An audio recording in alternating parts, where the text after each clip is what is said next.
दरिद्र किसे कहते हैं संसार में जानते हैं? दरिद्र की परिभाषा क्या है? दरिद्रो यस्य संतुष्टो कृपणो यो जितेंद्रियः। जो ब्राह्मण असंतुष्टि ब्राह्मण है वो दरिद्र है। भागवत में लिखा है असंतुष्ट ध्वजा नष्टा। जिस ब्राह्मण को संतोष नहीं है वो ब्राह्मण कभी आगे फलीभूत हो ही नहीं सकता। और ब्राह्मण के लिए लिखा है जब आवे संतोष धन तो सब धन धूरी समान। जिस दिन जीवन में संतोष धन आ जाएगा भैया, जितना भी धन है ये सारा वैभव धूल जैसा लगेगा। और सुदामा जी वही है। एक कहानी आती है, एक महापुरुष बीच सड़क पर बैठे थे, राजा की सवारी निकल रही थी। सब लोग बोले हट जाओ महाराज आ रहे। वो टस्से मसले हुए। मंत्री आए बोले हट जाओ महाराज आ रहे। लोग प्रयास कर रहे हैं, वो महापुरुष सड़क के बीच में से हट ही नहीं रहे। इतने में राजा हाथी पे आया। राजा हाथी से उतरा, बाबूजी प्रणाम करता हूं, आप थोड़ा रास्ता दें तो हम थोड़ा आगे जाए। वो अवधूत ऐसे राजा को देखे और देखकर कहने लगा, बोले एक बात बताओ जा कहाँ रहे हो? बोले मैं युद्ध करने जा रहा हूं। और वहां बोले युद्ध में क्या करोगे? बोले राजा को हरा करके वो राज अपने राज में मिलाऊंगा, मैं और संपन्न हो जाऊंगा।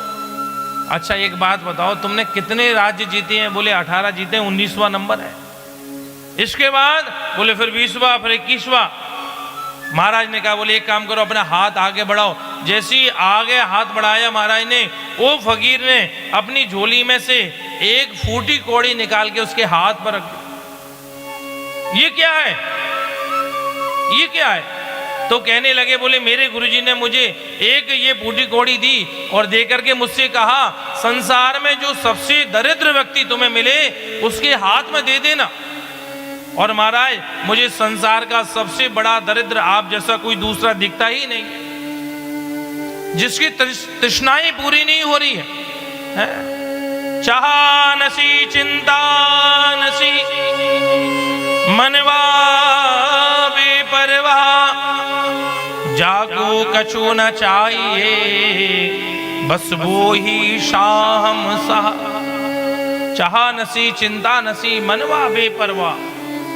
जिसको कुछ नहीं चाहिए, संसार में सबसे बड़ा शहंशाह वही होता है जिसको कुछ चाहिए ही नहीं। क्या है उसके? पूज्य महाराज श्री को देखो, पूज्य महाराज श्री इन जैसा संसार में कोई दूसरा शहंशाह हो सकता है? कुछ नहीं हो सकता है। महाराज श्री की स्मृति हमें महाराज ने बताया, आश्रम पर कुछ भी नहीं होता था, पाने के लिए कुछ भी नहीं होता था। सायंकाल के समय देखते थे कुछ तो मिल जाए पाने के लिए, ठाकुर जी का भोग लगे। एक दिन पूज्य गुरुदेव श्री, उनका रोज का नियम था वो दर्शन करने के लिए निकलते कहाँ से? नंबर लगाते थे गोपेश्वर महादेव से। गोपेश्वर के दर्शन करना, फिर राधा रमन जी के दर्शन करना, फिर निधिवन के दर्शन करना, फिर राधा वल्लभ जी के दर्शन करना, फिर बिहार जी के दर्शन करके सीधे लौटते मंडी से। वृंदावन की अनाज मंडी वहीं पड़ती है। सभी लोग वहाँ ब्रजवासी आते जाते महाराज श्री के पास। तो उन्होंने कहा एक ब्रजवासी क्या कह रहे? बोले महाराज श्री ये थोड़ा सा सीधा सामान अपने पास अपने साथ ले जाओ, वहाँ कुछ है नहीं आपके यहाँ पाने के लिए। तो इतनी बड़ी त्याग की मूर्ति क्या कह रहे हैं? भैया हम लेके कुछ नहीं जाएंगे, तेरी अटके तो ले आना। प्रेम से बोलो राधे राधे। जाकू कछु न चाहिए बस वो ही शाम सहा। पूज्य महाराज श्री के विषय में